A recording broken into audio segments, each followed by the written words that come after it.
और हम चर्चा की शुरुआत कर लेते हैं। तमाम मेहमान हमारे साथ बने हुए उन सभी का परिचय मैं पहले आपको करवा देती हूँ। अंकुश दत्त हमारे साथ प्रवक्ता भारतीय जनता पार्टी से बने हुए हैं। अंकुश जी, आपका बहुत बहुत स्वागत है इस चर्चा में।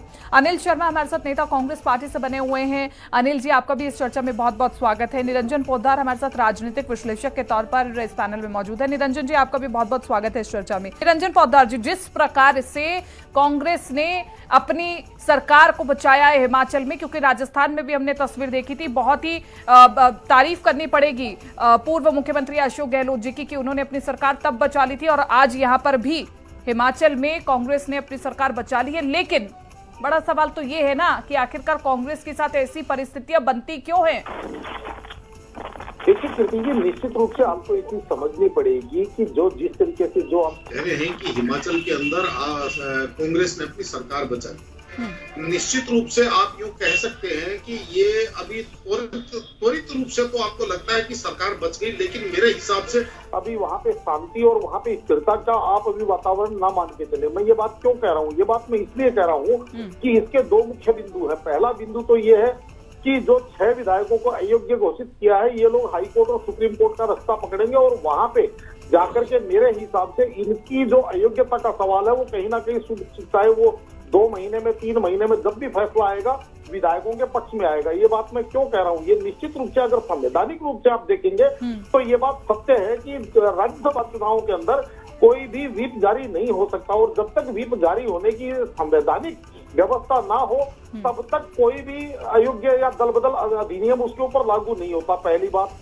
दूसरी बात यह है कि जिस तरीके से अभी सुनने में आ रहा है कि भाई 6 विधायक तो इनके बागी हुए अभी कम से कम 4 या 5 विधायकों के मन में और असंतुष्टि है, उनके साथ जोड़ बाकी और उनको समझाया बुझाया जा रहा है। निश्चित रूप से अगर मान लीजिए उनको समझा बुझा करके संतुष्ट कर दिया तब तो आप इस चीज को मान के चल सकते हैं कि भाई ये कुछ दिन आज सुक्खू जी ने नाश्ते पर भी बुलाया था विधायकों को, उसमें भी सुनने में आ रहा है कि कम ही विधायक पहुंचे।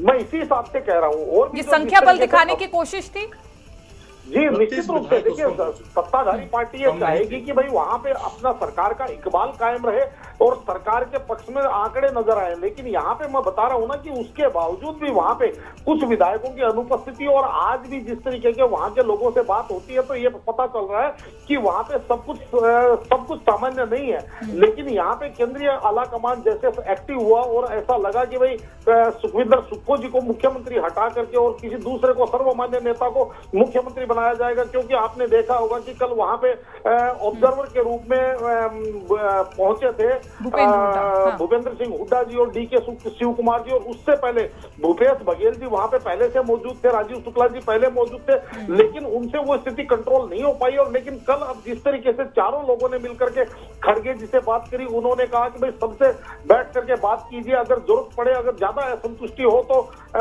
नेतृत्व बदला जाएगा। लेकिन अब सुनने में आ रहा है कि नेतृत्व परिवर्तन की संभावनाओं को खारिज कर दिया गया। तो मुझे ऐसा लगता है नहीं, तो ये संभावनाएं भी तो इसलिए खारिज हुई ना क्योंकि सुखविंदर सिंह सुक्खू जी का भी तो अपना एक गुट होगा, उनका भी तो, अगर वो नाराज होते हैं, अगर उन्हें सीएम के चेहरे से हटाते हैं तो फिर ऐसे में कहीं ना कहीं नाराजगी तो उनके पास भी आएगी।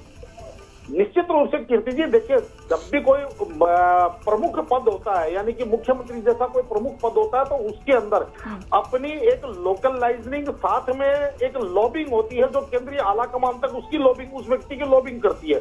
और आपने देखा होगा कि हिमाचल के चुनाव परिणामों के बाद में जैसे एक मुख्यमंत्री का फैसला करने के लिए बहुत समय लगा और उस टाइम ऐसा लग रहा था कि भाई 4-4, 5-5 मुख्यमंत्री यहाँ पे अपने आप को मुख्यमंत्री का दावेदार जिस तरीके से बता रहे थे और उसके अंदर सुखविंदर सुक्खू जी ने जैसे बाजी मारी थी, तो निश्चित रूप से आप ये मान के चलिए कि उनकी लोकल लाइजनिंग साथ में उनकी लॉबिंग यानी कि केंद्रीय आला कमान तक उनकी लॉबिंग कहीं ना कहीं भारी पड़ी, इसीलिए उनको वो पद मिला और वो चीज उनकी आज भी साथ में उनके है। लेकिन इसके लिए उनको 40 के 40 विधायकों की भी सहमति और संतुष्टि अनिवार्य है। लेकिन यहाँ पे अब देखने में आ रहा है कि जिस तरीके से आपने देखा कि कल विक्रमादित्य सिंह जी ने प्रेस कॉन्फ्रेंस करी और प्रतिभा सिंह जी भी अभी इस चीज को लेकर के कहीं ना कहीं अंदर ही अंदर समझ लीजिए वो भी एक तरह का भीतर घात में लगी हुई है। और तमाम जो आज और इसके अंदर एक चीज और क्या होता है कीर्ति जी, जब इस तरीके के चक्र और कुचक्र चले जाते हो तो देखिए भारतीय जनता पार्टी जैसे जो वहां पे प्रतिद्वंदी हैं, और इनका तो माना ही जाता है कि भाई जब भी कोई ऐसी परिस्थिति होगी उसके अंदर। अच्छा, लेकिन निरंजन जी, आज की राजनीति में ये जो बहुत आम हो चुका है, जिस भारतीय जनता पार्टी के आप दाव का जिक्र कर रहे हैं, इसे भारतीय राजनीति में क्या हम एक हेल्थी पॉलिटिक्स का तरीका माने, या फिर ये गलत है या सही है? ये हमारे देश की जनता निश्चित रूप से जानना चाहती है, क्योंकि विपक्ष की ओर से इसे ऐसे ही पोर्ट्रे किया जा रहा है कि जो जनता चुनती है उसे हटाने का काम भारतीय जनता पार्टी करती है। देखिए कीर्ति जी, इसके अंदर दो बिंदुओं पे बात करनी पड़ेगी। पहली चीज होती है, एक होती है नैतिक और एक होती है वैधानिक।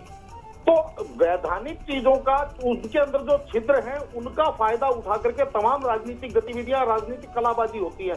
अब ये अनैतिक हो या ये अलग चीज है, क्योंकि राजनीति के अंदर अगर आप नीति की अगर अपेक्षा करें तो इसके अंदर आप सोचते हैं कि ये आजकल हो गया या भारतीय जनता पार्टी कर रही है। मैं इस चीज को कतई नहीं मानता, क्योंकि ये पुराना खेल है और ये पुराना खेल है, ठीक है ना, खेल है और भारतीय जनता पार्टी इसमें माहिर है। निरंजन जी, फिर मैं चर्चा को समाप्त करूं। निरंजन जी, मैं इनकी जानकारी को थोड़ा सा और आगे बढ़ा दूं। 2-3 विधायकों को बहुत मान मनोबल करके लाया गया है, पहली बात। और दूसरी बात, जिस तरीके लेकिन सर ले तो आए ना, यही तो बात है, ले आए वो बड़ी ठीक है। मेरे पास वक्त की कमी है, अन्यथा मैं इस चर्चा को आगे लेकर के चलती। आप सभी का बहुत बहुत शुक्रिया इस चर्चा में जुड़ने के लिए, अपनी प्रतिक्रिया रखने के लिए आप सभी का बहुत बहुत शुक्रिया।